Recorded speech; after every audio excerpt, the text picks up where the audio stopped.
بسم اللہ الرحمن الرحیم۔ السلام علیکم ناظرین۔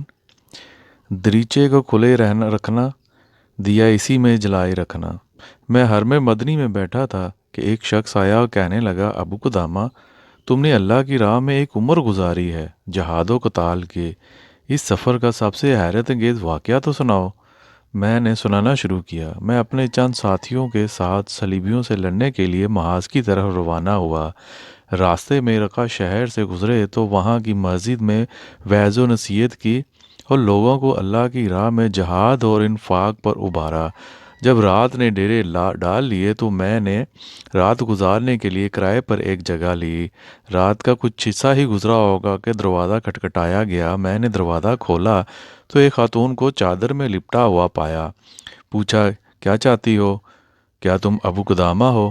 ہاں۔ تم نے محاذ کے لیے مال جمع کیا ہے؟ ہاں۔ اس نے ایک رکا اور بالوں سے بنی ہوئی مضبوط رسی دی اور روتی ہوئی لوٹ گئی۔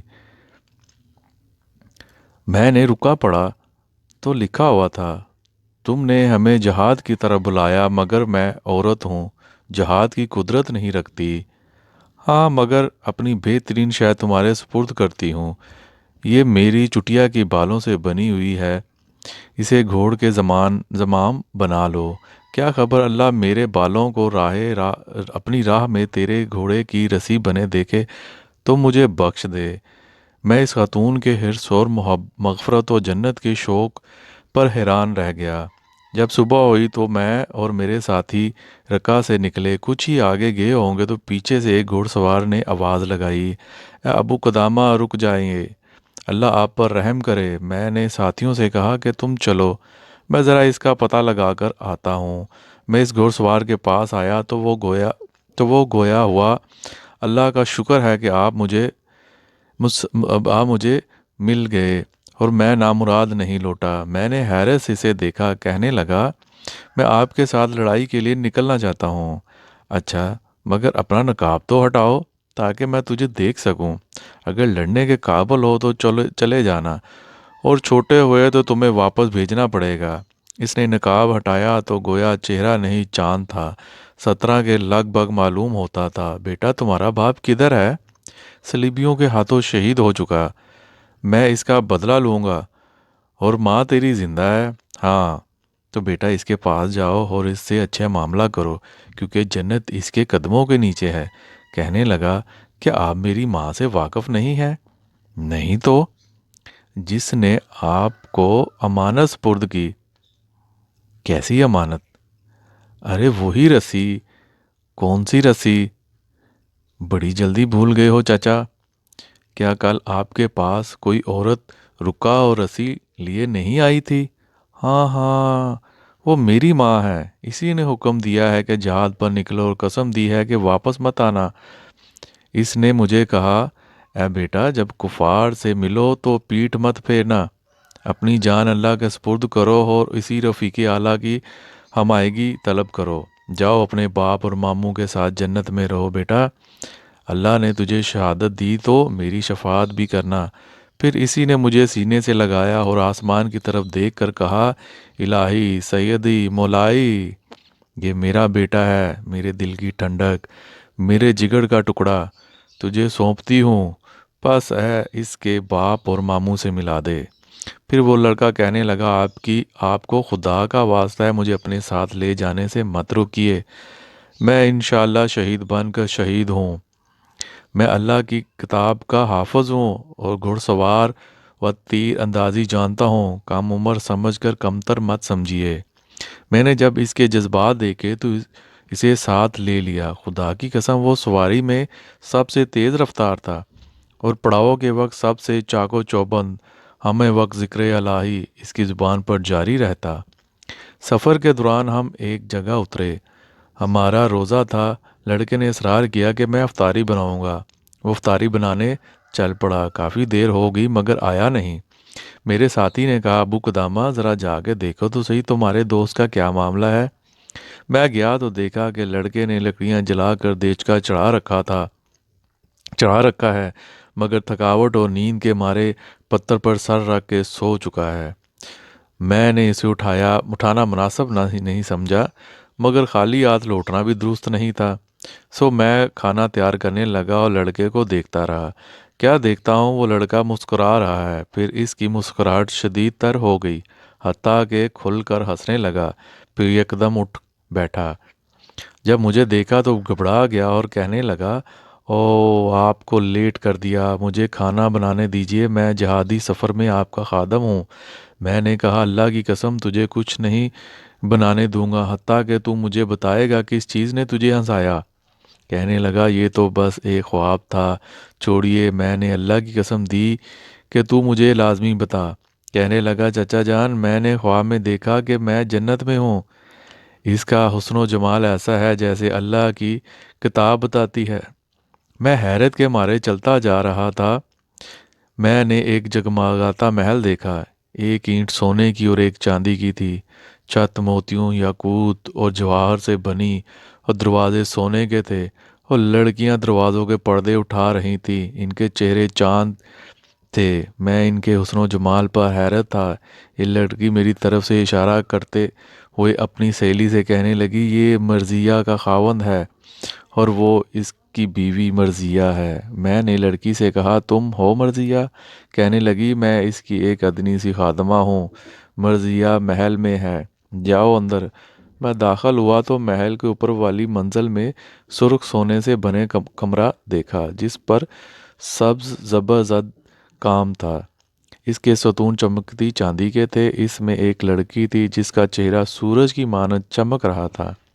اگر اللہ میری بصارت قائم نہ رکھتا تو وہ گل ہو جاتی اور میرے ہوس معطل ہو جاتے۔ لڑکی نے مجھے دیکھا تو کہنے لگی، اللہ کے دوست اور حبیب کو خوش آمدید، میں آپ کے لیے اور آپ میرے لیے ہیں۔ میں اس سے قریب ہونے لگا تو بولی، اے میرے سرتاج اور میرے پیارے، اب بھی نہیں، ہم سے کل ظہر کا وعدہ کیا گیا ہے۔ اس بات پر میں مسکرایا اور خوش ہوا۔ میں نے اس لڑکے سے کہا، اچھا خواب ہے انشاءاللہ۔ پھر ہم نے روزہ کھولا اور اپنے ساتھیوں کے ساتھ محاذ کی طرف روانہ ہو گئے۔ اگلے دن جب دشمن سامنے آ گیا اور جہاد کی صفیں بنا لی گئیں تو میں اس لڑکے کو ڈھونڈنے لگا۔ اسے اگلی صفوں میں پایا۔ میں اس کے پاس گیا اور کہا، بیٹا کیا تجھے امور جہاد کا تجربہ ہے؟ کہنے لگا، نہیں، یہ میرا پہلا معرکہ ہے۔ میں نے کہا، بیٹا جیسا تم سمجھتے ہو ویسا نہیں ہے، یہ لڑائی کا معاملہ ہے، اس میں خون بہتا ہے، بس تم پیچھے جاؤ، اللہ نے فتح دی تو تم بھی فاتحین میں سے ہوگے، اور اگر معاملہ برعکس ہوا تو کم از کم سب سے پہلے نہیں مارے جاؤ گے۔ یہ آپ کہہ رہے ہیں؟ ہاں، میں ہی کہہ رہا ہوں۔ کیا آپ پسند کرتے ہیں میں اہل جہنم میں سے ہو جاؤں؟ معاذ اللہ بیٹا، ایسا قطعاً نہیں ہے، ہم جہنم سے بچنے کے لیے تو جہاد کرنے نکلے ہیں۔ پھر اللہ کا یہ فرمان سینے میں عربی، چچا جان، کیا میں سب سے پہلے پیٹھ پھیر کر اہل جہنم میں ہو جاؤں؟ میں اس کی حرص اور آیات پر اس کی گرفت سے بہت حیران ہوا۔ میں نے اس سے کہا کہ بیٹا، یہ آیت کا محل نہیں ہے، لیکن یہ لوٹنے سے انکاری رہا۔ میں اس کا ہاتھ پکڑ زبردستی لے جانا چاہا مگر وہ ڈٹ گیا۔ اسی اثناء میں لڑائی شروع ہو گئی اور وہ میرے سے چھوٹ گیا۔ شہ سوار ٹکرا گئے، نیزے بلند ہونے لگے، تلواریں چمکنے لگی، کھوپڑیاں کٹنے لگی، ہاتھ پاؤں اڑتے رہے۔ گمان کا وہ رن پڑا کہ ہر بندہ اپنی لڑائی لڑنے لگا، دوست کو دوست کی خبر نہ رہی۔ ظہر کا وقت داخل ہوا تو اللہ نے صلیبیوں کو شکست دی۔ فتح کے بعد میں نے اپنے ساتھیوں کو جمع کیا، ظہر ادا کی، اور ہم میں سے ہر کسی کو اپنے پیاروں کی تلاش میں کھڑا ہوا، مگر اس لڑکے کا کوئی عزیز نہ تھا، اس کا پوچھنے والا کوئی نہ تھا۔ میں اس کی تلاش میں نکلا تو ایک آواز آئی، اے لوگو، میرے چاچا ابو قدامہ کو بلاؤ، میرے چاچا ابو قدامہ کو بلاؤ۔ میں آواز کا پیچھا کرتے ہوئے گیا تو لڑکے کی نعش کو پایا۔ نیزہ اس کے جسم سے پار ہو چکا تھا، گھوڑے اس کے جد کو رون چکے تھے، ہڈیاں ٹوٹی ہوئی، گوشت باہر نکلا ہوا اور اعضاء الگ الگ، جیسے کوئی یتیم بچہ صحرائی طوفان کی نظر ہو گیا ہو۔ میں اس کے قریب گیا، ہاتھوں سے اس کو سیدھا کیا اور چیخا کہ یہ رہا تیرا چاچا ابو قدامہ، بولو۔ وہ لڑکا کہنے لگا، اللہ کا شکر ہے جس نے مجھے وصیت سنانے کے لیے زندہ رکھا۔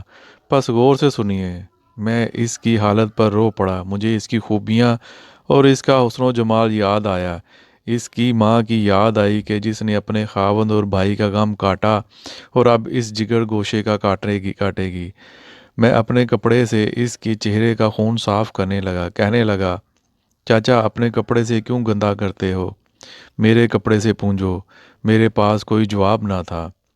پھر وہ کہنے لگا، میں نے آپ سے وعدہ لیا تھا کہ میری شہادت کے بعد رکا جائیں گے اور میری ماں کو خوشخبری دیں گے۔ اللہ نے اس کا بھیجا تحفہ قبول کر لیا ہے اور اس کا بیٹا اللہ کی راہ میں آگے بڑھتا ہوا مارا گیا ہے، نہ کہ پیٹھ پھیرتے ہوئے۔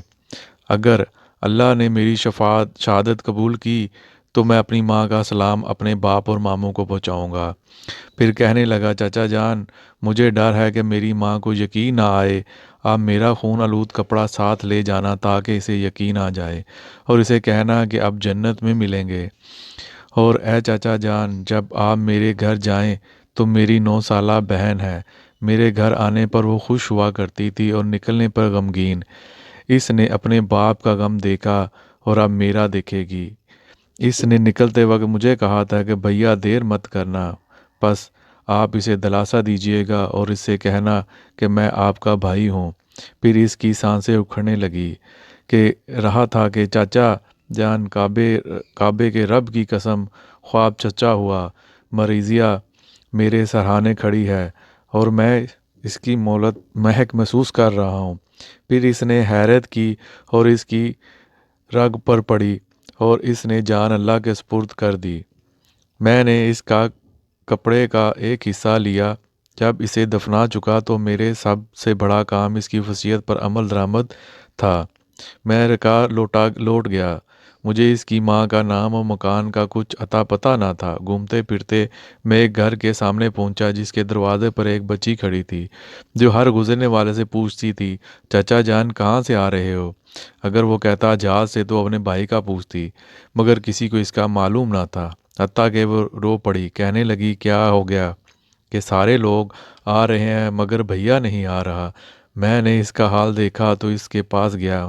مجھ سے بھی اس نے وہی پوچھا۔ میں نے کہا، بیٹی آپ کی والدہ کہاں ہے؟ وہ اندر ہے۔ والدہ کو بلا لائی۔ اس کی والدہ آئی تو مجھے پہچان گئی۔ ابو قدامہ، تعزیت کرنے آئے ہو یا خوشخبری دینے؟ کیا مطلب؟ اگر تو مجھے بتاؤ کہ میرا بیٹا آگے بڑھتے ہوئے مارا گیا تو خوشخبری ہے کہ اللہ نے تحفہ قبول کیا جسے میں نے 17 سال تک تیار کر رکھا تھا، اور اگر بتاؤ گے کہ یہ صحیح سلامت مال غنیمت لے کے لوٹ آیا ہے تو یہ تعزیت ہے۔ میرا تحفہ قبول نہ ہو سکا۔ اللہ کی قسم خوشخبری لے کر آیا ہوں۔ میرے سامان کی طرف دیکھتے ہوئے کہنے لگی، میرا نہیں خیال کہ سچ کہتے ہو، مگر سامان کھولا تو پکار اٹھی، یہ وہی کپڑا ہے جو میں نے اپنے لختے جگر کو پہنایا تھا۔ وہ اللہ اکبر پکار اٹھی۔ اس کی خوشی دیدنی تھی، مگر بچی رو پڑی اور نڈھال ہو کر گر پڑی۔ اس کی ماں اسے اٹھا کر لے گئی اور پانی کی چھینٹیں مارنے لگی۔ میں اس کے سرانے بیٹھ کر قرآن پڑھنے لگا، مگر وہ اپنے بابا اور بھیا کا نام لے کر روتی رہی، حتیٰ کہ مر گئی۔ اس کی ماں نے اسے اٹھایا اور اپنا دروازہ بند کر لیا۔ میں نے کان لگایا تو وہ کہہ رہی تھی، مولا اپنا خاوند قربان کیا، اپنا بھائی کو قربان کیا، اب لختے جگر بھی وار دیا۔ بس یہ سوال ہے کہ مجھ سے راضی ہو جا اور جنت میں ان کے ساتھ جمع کر دے۔ میں دروازہ کھٹکاتا رہا، وہ کھولے تو میں اسے کچھ مال دوں، نہ تو اس نے دروازہ کھولا اور نہ ہی کسی بات کا جواب دیا۔ میں لوٹ آیا اس بہن بھائی کے غم میں اور اس عظیم ماں کے صبر پر حیران کرتے ہوئے۔ یہی میرا جہادی سفر کا سب سے حیرت انگیز واقعہ تھا۔ دوستو، اگر آپ کو آج کی ہماری ویڈیو پسند آئی ہے تو ویڈیو کو لائک کریں اور دوستوں میں شیئر کریں۔ اللہ حافظ۔